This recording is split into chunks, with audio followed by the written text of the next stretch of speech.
ভারত সরকারের যে বিদ্যুতের উপরে রেগুলেটরি অ্যাক্টস রয়েছে, যার কাগজ ফাইল আমি কাছে নিয়ে বসেছি, তাতে তাতে খুব পরিষ্কার কথা, এই অ্যাক্টের অনুযায়ী ইলেকট্রিসিটি রেগুলেটরি কমিশন, এইটা লেটেস্ট 20/2/2024, এটা অপশনাল। আপনারা যদি মনে করেন লাগাতে দেবেন, যদি মনে না করেন লাগাতে দেবেন না। যিনি মনে করছেন লাগাতে দেবেন না, ঘাড় ধাক্কা মেরে বাড়ি থেকে এই এজেন্সিকে বের করে দেবেন। কারণ এই এজেন্সি তৃণমূলকে 20% কমিশন দিয়ে পিবি সেলিং আর বিদ্যুৎ মন্ত্রীর যোগ সাজসে কমিশন দিয়ে তারা মাঠে নেমেছে স্মার্ট মিটার লাগানোর জন্য। এতে আপনাকে 12 মাসের বদলে 13 মাসের বিল দিতে হবে। আমাদের যিনি বিদ্যুৎ মন্ত্রী শ্রী রতনলাল নাথ মহোদয় স্পষ্টতার সঙ্গে উনি উল্লেখ করেছেন, এবং এই স্মার্ট মিটার কেন লাগানো দরকার এবং স্মার্ট মিটারে কনজিউমারের কি সুবিধা হবে তা সেখানে বিস্তারিত উনি তুলে ধরেছেন। আমি আপনাদের কাছে কিছু তথ্য তুলে ধরছি যে আমাদের এই ভারতবর্ষের সরকার, কেন্দ্রের সরকার সিদ্ধান্ত নিয়েছে যে আমাদের যে বিভিন্ন রাজ্যে আমাদের এই স্মার্ট মিটার লাগাতে হবে। তার জন্য সমস্ত আজকে আমাদের কেরল থেকে শুরু করে, অন্ধ্রপ্রদেশ থেকে শুরু করে, অরুণাচল প্রদেশ, আসাম, বিহার, ছত্তিশগড়, সমস্ত জায়গায়, গুজরাট, হরিয়ানা, হিমাচল প্রদেশ, জম্মু কাশ্মীর, সমস্ত জায়গায়, আমাদের মিজোরাম, আমাদের নাগাল্যান্ড, উত্তর পূর্বাঞ্চলের মধ্যে পাঞ্জাব, রাজস্থান, সিকিম, উত্তর পূর্ব মানে আমাদের দক্ষিণ ভারতের বিভিন্ন প্রদেশগুলি, বিশেষ করে কেরালা, সেখানেও স্মার্ট মিটার লাগানো হচ্ছে। এবং স্মার্ট মিটার নয়, শুধু এই স্মার্ট মিটারে আমাদের যে অধিকার, আমি কনজিউমার হিসেবে, ধরুন আপনিও একজন কনজিউমার, এই কনজিউমারে প্রত্যেক দিন কি আমি বিদ্যুৎ খরচ করছি, প্রত্যেক দিন আমার বিলিং এর যে ব্যবস্থা, সেটা এই স্মার্ট মিটারের মাধ্যমে আমরা সেটা দেখতে পাই। আমাদের এই রাজ্যেও এখন পর্যন্ত প্রায় 95,987 জন এই স্মার্ট মিটার তারা লাগিয়ে, কনজিউমাররা লাগিয়েছেন, এবং উপভোক্তারা এই স্মার্ট মিটারের যে বরাদ্দকৃত যে বিল, সেটা বিলের সেখানে দেওয়া হচ্ছে। এবং আমার কাছে যদি প্রয়োজন লাগে, আমি কয়েকজন কনজিউমারের সঙ্গে দেখা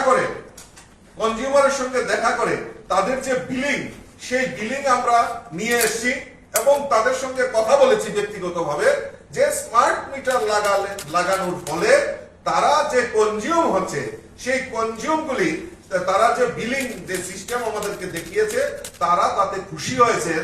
এবং তারা বলছেন যে না, আমরা প্রত্যেকদিন মনিটরিং করতে পারছি আমার বাড়িতে কি পরিমাণ বিদ্যুৎ সেখানে খরচ হচ্ছে, সেটা আমরা জানতে পারছি, এবং তার জন্য আমরা সচেতন হতে হচ্ছে। ধরুন আজকে স্মার্ট মিটারের মাধ্যমে, যেমন আমাদের একটা মোবাইলে অ্যাপ, স্মার্ট মিটার লাগানোর সঙ্গে সঙ্গে একটা অ্যাপ আমরা ডাউনলোড করা হবে।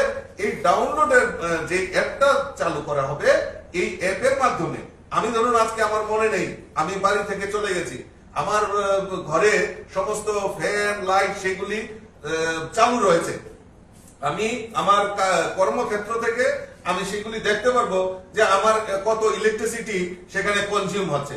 তাতে আমি তখন আমার পরিবারকে আমি ফোন করে বা কাউকে আমি দায়িত্বশীল ফোন করে আমি সেই সাশ্রয়ের দিকে আমি নজর দিতে পারবো। তো যারা এই বিল, আমার কাছে অনেকগুলি বিল রয়েছে, যে আমি এগুলি তাদের সঙ্গে কথা বলেছি এবং সেগুলি পরীক্ষা করে দেখেছি যে সেখানে ইউনিট চার্জ বা যেগুলি বসানো হয়েছে সেইগুলি আমাদের ন্যায্য, এবং ব্যক্তিগতভাবে আমি কনজিউমারের সঙ্গে কথা বলে তাদের থেকে আশ্বস্ত হয়েছি। তাই আজকে আপনাদের সামনে সুবিস্তারিত এখানে তুলে ধরছি। আর কিছু ঘটনা আপনারা জানেন যে বিকৃত ভাবে আমাদের সামনে প্রস্তুত করা হচ্ছে। যেমন কুয়াইতে 82,000 টাকা একটা বিদ্যুৎ বিল নিয়ে উনি ভিডিও কনফারেন্স করেছেন। পরবর্তী সময়ে ইলেকট্রিক ডিপার্টমেন্ট উনি সেখানে সেটা ইনকোয়ারি করেছেন, এবং সেখানে দেখা গেছে যে বিগত অনেক দিন ধরে সেই বিদ্যুৎ বিলের পেন্ডিং বিল জমতে যে মিটার রিডিং কে মানে অসাধুভাবে সেখানে ব্যবহার করা, বিদ্যুৎকে ব্যবহার করা, এবং সেটা আমাদের দেশের সম্পদ। কারণ এই যে আমরা বিদ্যুৎ জ্বালাই, বিদ্যুতের যে ভর্তুকি বা যে জিনিসটাই আছে সেটা কিন্তু আমাদের ট্যাক্সের, আমার আপনাদের ট্যাক্সের টাকায় কিন্তু সেই ভর্তুকি দেওয়া হয়। তো অনেক অসাধু উপায়েও আমাদের এই বিদ্যুৎ গ্রাহক রয়েছেন।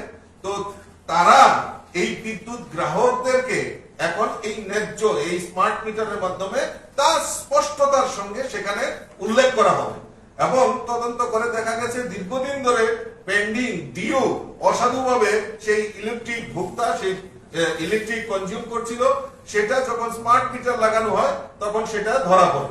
তো সেই ব্যাপারে মাননীয় মন্ত্রী উনি সুবিস্তারিত আলাপ আলোচনা করেছেন। আমি যারা গ্রাহক তাদের কাছে আমি বিনম্রভাবে অনুরোধ করব এবং আপনাদের মাধ্যমে মেসেজ দেব যে এই সমস্ত বিভ্রান্তিকর পরিস্থিতিতে আপনারা যাবেন না। এই বিভ্রান্তিকর যে মন্তব্যে সেখানে আপনারা কর্ণপাত করবেন না, এবং আগামী দিন আমরা যতই আমরা এগিয়ে যাচ্ছি, আমাদের নেক্সট জেনারেশন ততই আমরা স্মার্টের দিকে এগিয়ে যাচ্ছি। তো আমরা কেন স্মার্ট হব না? ত্রিপুরা রাজ্যের মানুষ কেন স্মার্ট হব না?